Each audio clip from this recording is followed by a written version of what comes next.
Gold two silver ratio એ એક નાણાકીય માપદંડ છે જેની ગણતરી સોનાના વર્તમાન ભાવને ચાંદીના વર્તમાન ભાવથી વિભાજિત એટલે કે ડિવાઈડ કરીને કરવામાં આવે છે. સરળ શબ્દોમાં કહીએ તો એનો અર્થ એ છે કે 1 અંશ સોનું ખરીદવા માટે તમારે કેટલા અંશ ચાંદીની જરૂર પડશે એ આ રેશિયો પરથી તમને સમજાય છે.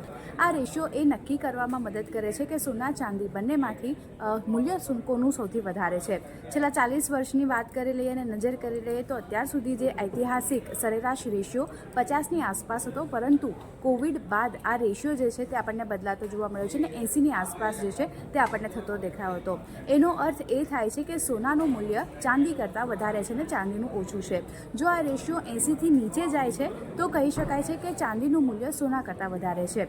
22 એપ્રિલની વાત કરી લઈએ તો 105ના ઉચ્ચતમ સ્તરે આ રેશિયો પહોંચ્યા બાદ હવે 91ના સ્તરની આસપાસ આ રેશિયો જે છે ગોલ્ડ સિલ્વર રેશિયો આપણને પહોંચતો દેખાયો છે. એટલે વાત કરી લઈએ તો જેની ખાસ કરીને હજી પણ સોનાની મૂલ્ય જે છે તે ચાંદી કરતાં વધારે છે.